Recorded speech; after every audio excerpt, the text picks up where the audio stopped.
Assalamualaikum warahmatullahi wabarakatuh. Perkenalkan, nama saya Anita Okarisma. Saya CGP Angkatan 10 dari SMP Negeri 07 Lebong, Kabupaten Lebong, Provinsi Bengkulu.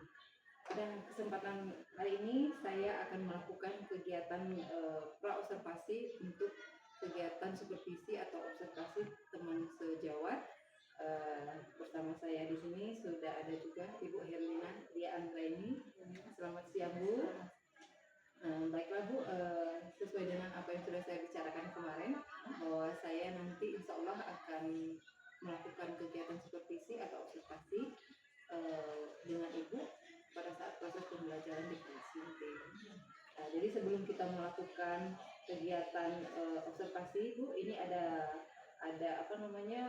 kegiatan awalnya, yaitu kegiatan pra-observasi, di mana tujuannya adalah kegiatan ini adalah untuk supaya kegiatan observasi kita nanti bisa dipersiapkan, kemudian pada saat kegiatan observasi nanti juga harapannya adalah kegiatan kita bisa berjalan dengan santai gitu dan rileks gitu Bu ya, karena kita sudah melakukan percakapan sebelumnya gitu. Baik Bu, ini ada beberapa pertanyaan yang akan saya sampaikan terkait dengan kegiatan observasi kita nanti. Jadi yang pertama itu kira-kira apa sih tujuan pembelajaran yang akan Ibu sampaikan nanti pada saat kegiatan observasi berlangsung? Rasanya saya akan menyampaikan tujuannya adalah mengenal negara-negara ASEAN. Ini berhubungan dengan materi pertama kita, yaitu invasi negara-negara ASEAN. Ini yang perlu dilakukan adalah untuk mengenali dulu negara-negara ASEAN. Kemudian yang kedua, nanti kita akan menentukan jenis iklim yang ada di negara ASEAN. Jadi lebih ke iklimnya ya Bu ya. Iklimnya Oke, itu tujuannya. Berarti ada dua ya Bu ya, tujuannya yang dicapai nanti pada saat proses observasi. Kemudian pertanyaan selanjutnya nih Bu, kira-kira nih ya, bagaimana nih area pengembangan nanti yang ingin Ibu capai atau yang ingin Ibu kembangkan pada saat proses observasi nanti di kelas begitu? Harus mencakup aspek pengetahuan dan keterampilan anak-anak. Oh, berarti pengetahuannya ya, bagaimana kemampuan mereka gitu dan keterampilan mereka nanti ya. Iya. Ya. Kemudian pertanyaan selanjutnya nih Bu, kira-kira nanti bagaimana nih rancangan pembelajaran yang ingin dilakukan di kelas pada saat proses observasi nanti, mungkin dari strateginya, kemudian dari modelnya, begitu Bu. Ya, saya rasa saya akan merancang strateginya dulu, kemudian nanti metode dan modelnya juga. Strateginya tuh kira-kira saya akan menerapkan implementasi pembelajaran berdiferensiasi dengan kompetensi sosial emosional. Kemudian untuk modelnya itu nanti PBL aja. PBL itu program based learning ya. Kemudian nanti metodenya tentu saja menggunakan diskusi, kemudian tanya jawab dengan anak, dan tentu saja penjelasan. Nah, kemudian Bu, ini pertanyaan selanjutnya nih. Kira-kira nih media-media pembelajaran apa nih yang akan digunakan nanti pada saat proses observasi di kelas nanti? Yang pertama, kalau berhubungan dengan negara-negara ASEAN sudah pasti peta nanti negara ASEAN sudah pasti. Kemudian nanti mungkin dibantu dengan laptop dan fokusnya. Kemudian nanti disiapkan LKPD-nya untuk anak membaca ya Bu ya. Itu yang penting itu. Oke. Jadi itu ya media-media yang akan disiapkan. Nah, dari media, metode dan strategi tadi kan sudah. Kira-kira nih Bu, kapan ini pelaksanaannya nih? Kapan saya bisa melihat Ibu di dalam kelas begitu? Rasanya hari seperti ini ya. Minggu depan ya Bu ya. Karena untuk persiapan terlebih dahulu ya. Oke. Jadi berarti minggu depan saya akan insya Allah mengamati proses pembelajaran dari Ibu Herlina ya. Kemudian nih, ini adalah tahapan praobservasi ya Bu ya. Nanti setelah praobservasi ini, insya Allah minggu depan saya akan masuk kelas melakukan observasi. Nah, setelah observasi, dalam kegiatan observasi nanti itu ada beberapa lembar pengamatan nanti yang akan saya bawa begitu untuk mengamati atau melihat dari proses Ibu melakukan kegiatan pembelajaran ya. Nah kemudian setelah itu nanti ada yang namanya pasca observasi Bu. Jadi nanti saya akan ngobrol lagi nih dengan Ibu di tahapan pasca observasi. Tetapi pasca observasi ini nanti akan didampingi juga oleh guru pendamping saya. Atau pengajar praktik dari saya. Tapi waktunya nanti setelah observasi selesai, nanti akan saya beritahu kapan pendamping praktik saya ini bisa datang. Jadi itu ya, yang perlu dipersiapkan. Nah kemudian dari kegiatan praobservasi kita ini kira-kira nih Bu ya, sudah punya gambaran apa nih kira-kira yang akan disiapkan nanti ini pada saat proses observasi?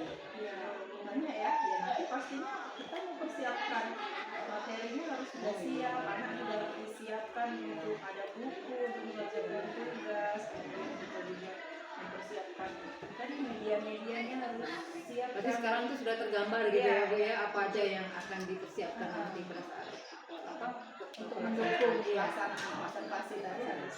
Berarti alhamdulillah berarti Ibu sudah bisa kira-kira menyiapkan nanti apa-apa saja, kemudian apa yang perlu dipersiapkan, kemudian langkah-langkah apa saja nanti yang akan diterapkan pada saat pelaksanaan. Mungkin itu saja Bu ya untuk kegiatan wawancara kita di praobservasi ini. Mudah-mudahan nanti kegiatan observasi kita bisa berjalan dengan lancar, kemudian dalam suasana yang santai juga, dan sesuai dengan apa yang kita inginkan atau yang ekspektasi kita sekarang gitu ya. Terima kasih sebelumnya Bu Erlina, selamat mengajar kembali.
Ini berarti iklimnya ada di wilayah di atas tropis.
negara-negara ASEAN. Ada berapa negara ASEAN?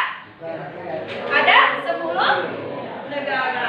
Oke, 10 negara ASEAN. Yang pertama, ini negara mana ini? Di buku kamu buka adalah negara Indonesia. Kemudian selanjutnya coba buka di buku kamu halaman 3. Buka bukunya di halaman 3. Ada ya? Oke. Selanjutnya kalau di Kalimantan milik Indonesia, ini di sini ada negara kecil di sini seperti huruf B. Namanya ada Myanmar.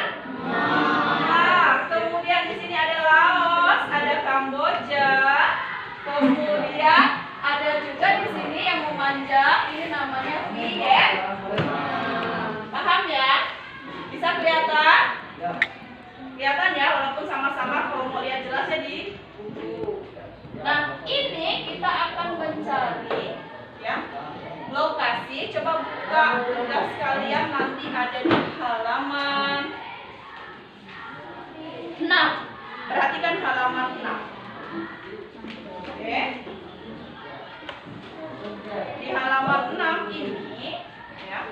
Ini sudah Ibu buat untuk masing-masing kelompok. Silakan tuliskan nama ya, nama kelompok kamu masing-masing. Terus kemudian di belakangnya nama kelompoknya atas siapa aja namanya.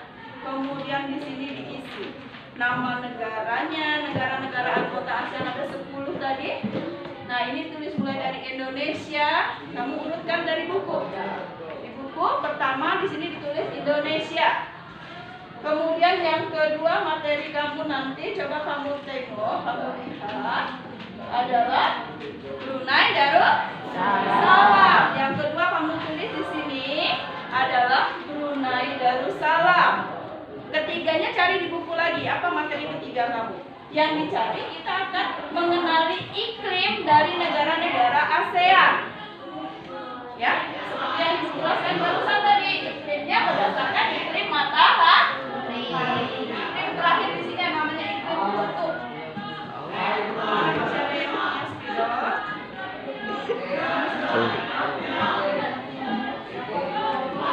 KS adalah kutub selatan. Nanti daerah ini 66,5 derajat sampai 90 derajat itu iklim. Oke. Nah, sekarang kamu akan mengisi. Coba kamu kerjakan. Kemudian kamu akan menceklis iklimnya apa ya di situ. Apakah tropis atau subtropis atau kedua-duanya, termasuk iklim tropis dan iklim subtropis. Nah, coba dikerjakan dulu. Ya, halamannya ada kan?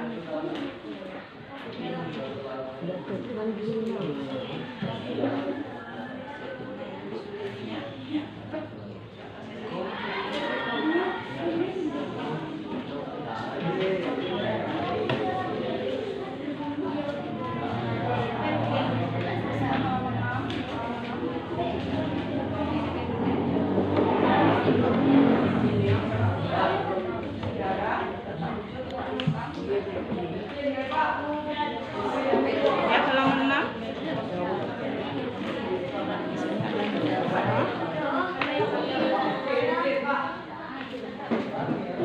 Caranya ya. Terus letak 7 tepat bintang iklim.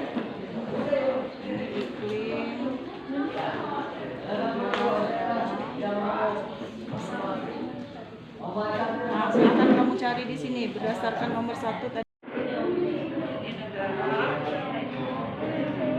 Ini letak bulan.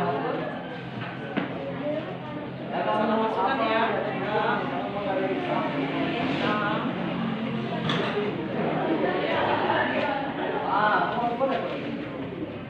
Semua dapat?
Ini enggak, maksudnya L-nya dari sini masukkan.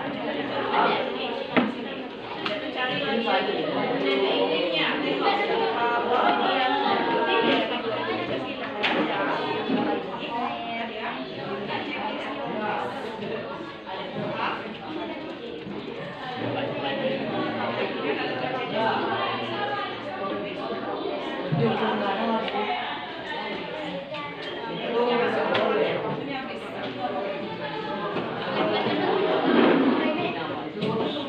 Kalau tidak sampai 3,5 derajat, dia tidak sampai 3,5 derajat, ada 0, 3,5 derajat. Dia tidak sampai, nanti beriklim sama wilayah iklim tropis, checklist tropis.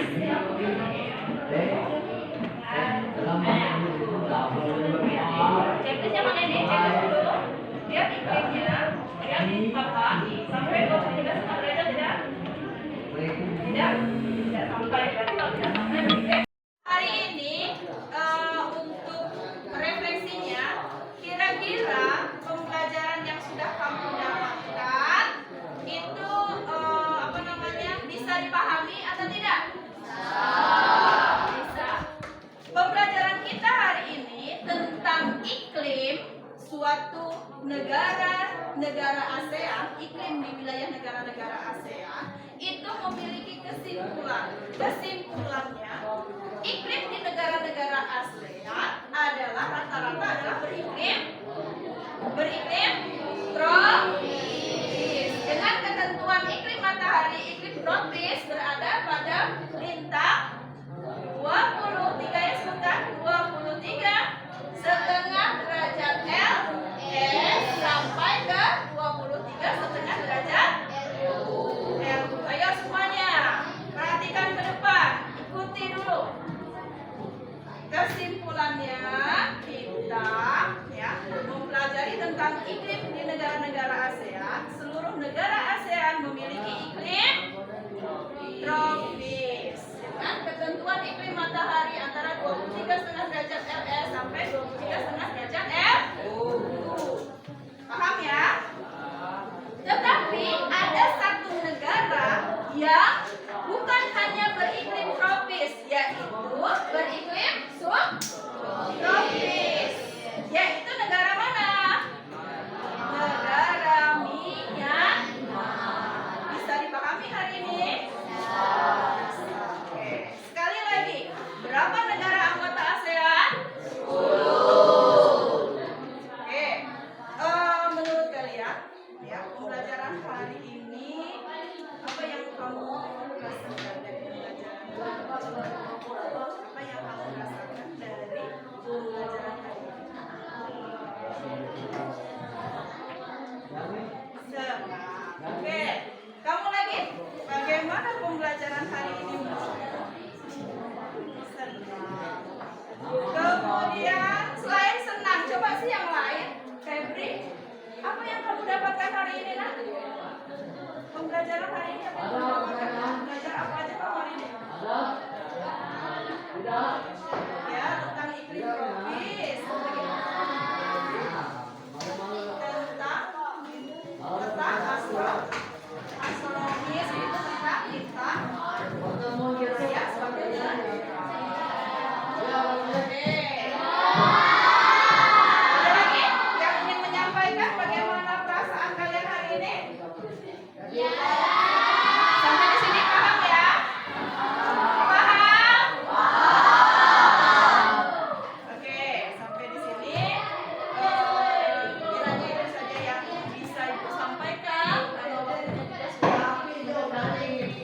siang Ibu Anita. Selamat siang Pak.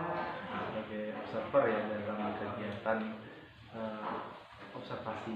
Nah, kemarin sudah melakukan pra observasi dan observasi sudah berjalan.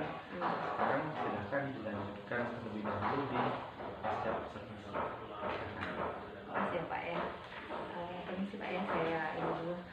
Ya, Assalamualaikum Bu Lina. Waalaikumsalam. Ketemu lagi gitu ya Bu ya. Jadi setelah kita melakukan pra sama observasi kemarin, sekarang ada tahapan terakhirnya yaitu pasca observasi.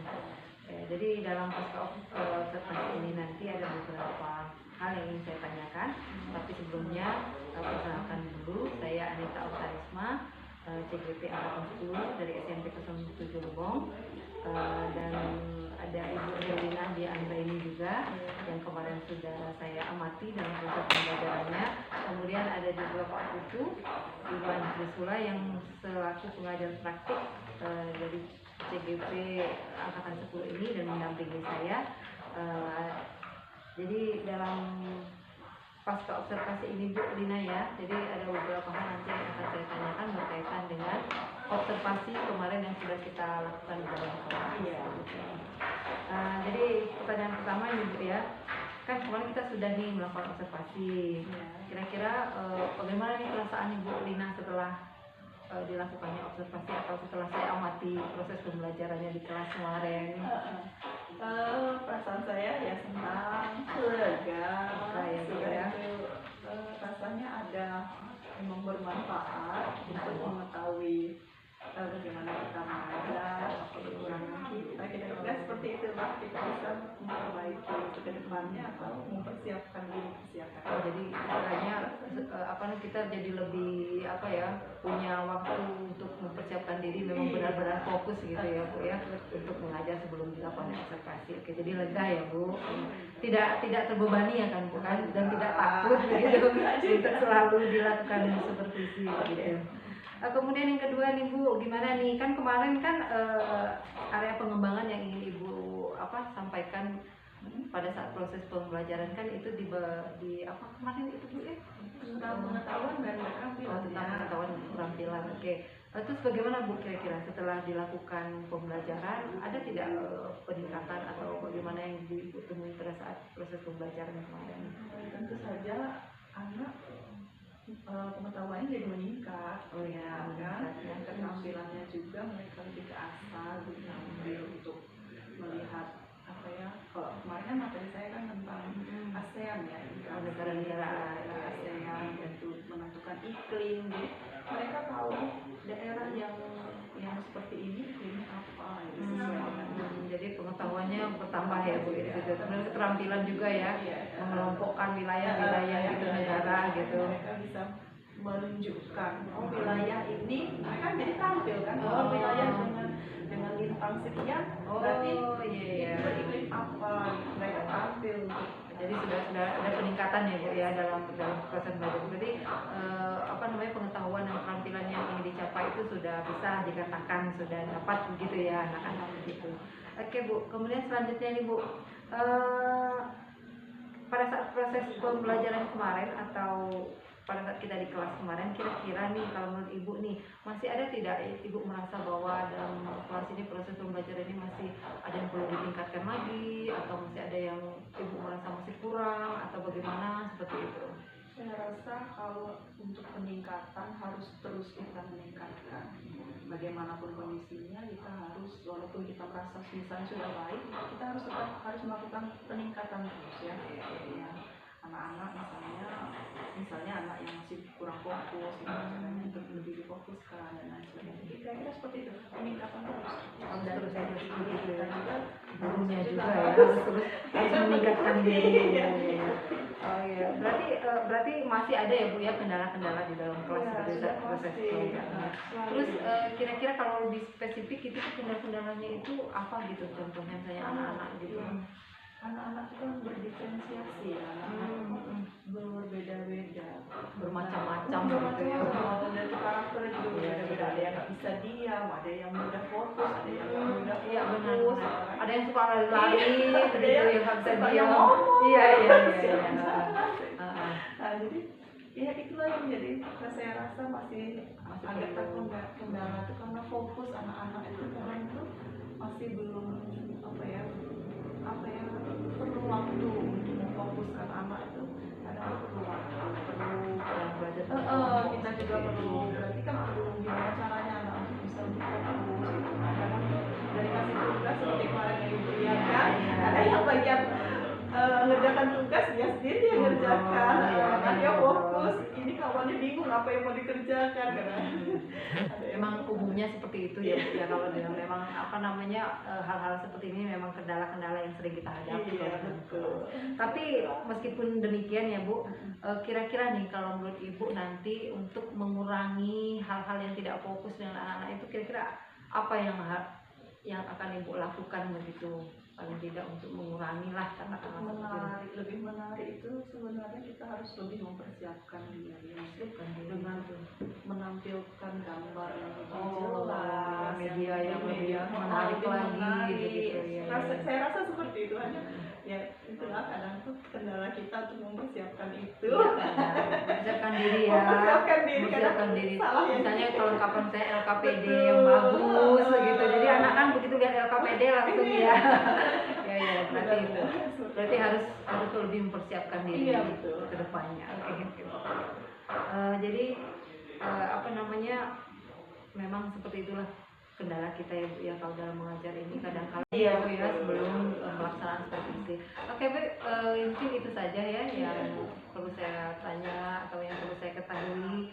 Sebenarnya dari hasil apa yang Ibu sampaikan tadi memang hampir sama dengan hasil pengamatan saya pada saat saya di dalam kelas begitu. Memang ada beberapa anak-anak yang masih belum fokus begitu kan, masih sibuk atau ada yang memang mengerjakan sendiri, kemudian yang lainnya ngobrol dan lain sebagainya. Tetapi dari hasil pengamatan saya Ibu sudah bisa apa namanya mengatasi dengan cara Ibu berjalan kemudian mendatangi setiap kelompok-kelompok diskusi, jadi membimbing mereka di dalam setiap kelompoknya. Jadi itu menurut saya salah satu hal yang sudah sangat luar biasa yang Ibu kerjakan di kelas. Jadi anak-anak akhirnya karena memang gurunya datang mendampingi seperti itu, jadi mereka ini kembali fokus lagi. Itu saja Bu ya, mudah-mudahan nanti di kesempatan selanjutnya kita akan bisa lagi apa namanya ngobrol seperti ini untuk semakin meningkatkan apa namanya kompetensi kita dalam hal belajar dan pembelajaran di kelas. Terima kasih Bu Lina. Jadi pasca observasi sudah dilakukan tuh Ibu Anita, kira-kira apa yang sudah berjalan dengan baik selama observasi dari saya ya Pak ya. Jadi dari saya ini yang pertama gitu Pak, saya sudah melakukan tahapan-tahapan dari observasi. Yang pertama kemarin saya sudah melakukan pra-observasi, kemudian itu minggu kemarin ya Bu ya, kemudian selanjutnya itu sudah melaksanakan observasi di dalam kelas. Saya sudah mengikuti atau saya sudah melihat secara langsung Ibu Herlina mengajar di dalam kelasnya. Kebetulan Ibu Herlina ini mengajar mata pelajaran IPS. Kemudian tahapan yang terakhir ini juga sudah saya lakukan, yaitu pasca observasinya. Dan kemudian juga dalam pra-observasi dan pasca observasi ini, di pasca observasi kemarin saya juga sudah menggunakan pertanyaan-pertanyaan sesuai dengan alur kita. Jadi saya sampaikan tujuan, kemudian identifikasi masalahnya, kemudian bagaimana rencananya dan tindak lanjutnya juga sudah saya sampaikan dengan Ibu Herlina pada saat pra-observasi gitu Pak. Yang perlu diperbaiki Bu dari kegiatan-kegiatan ini apa? Kalau menurut saya seperti yang tadi Bu Lina sampaikan, yang pertama itu yang perlu diperbaiki tentu kesiapan ya Pak ya. Jadi memang kemarin itu persiapannya sedikit agak dadakan begitu, jadi kurang komunikasi saya dengan Ibu Herlina. Jadi ada beberapa hal kemarin kendalanya di dalam kelas itu mengenai media begitu, pada saat mengajar medianya belum terpasang dengan pas begitu ya. Jadi mengkondisikan pada saat untuk observasi itu kemarin, kemudian waktunya juga agak molor ya Bu ya, karena persiapan ini Pak, persiapan pemasangan media dan lain sebagainya. Jadi itu yang waktu untuk persiapannya yang menurut saya perlu diperbaiki gitu. Kalau rencana ke depan setelah Bu melakukan observasi, apa yang akan direncanakan? Jadi kalau saya setelah melakukan observasi ini, tentu dari observasi itu kan saya sudah melihat bagaimana Ibu Elina mengajar. Mungkin nantinya juga saya akan mungkin menerapkan sistem model pembelajaran seperti yang Ibu Elina terapkan di dalam kelas begitu. Karena dari sana juga saya sudah melihat praktik-praktik baik dari pembelajaran yang Ibu Elina sampaikan, dan itu menurut saya bisa nanti saya terapkan juga di dalam kelas saya pada saat saya pembelajaran gitu Pak. Kira-kira penerapannya itu kapan? Secepatnya Pak penerapannya. Jadi karena ini kan sudah mulai aktif kembali belajar, insya Allah minggu depan mungkin saya begitu masuk kelas saya akan menerapkan apa yang sudah saya dapatkan itu dan akan saya terapkan di kelas saya gitu. Terima kasih Bu.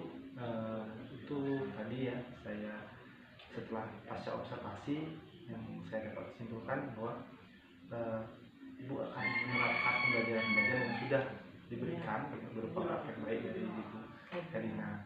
Nah, untuk Ibu dan Ibu Herlina, semoga kedepannya masih banyak praktek baik yang akan dilanjutkan lagi, tidak tetap sampai di sini. Ya, terima kasih, itu saja dari saya. Terima kasih Pak, terima kasih Bu Lina. Terus apa? Ulangi.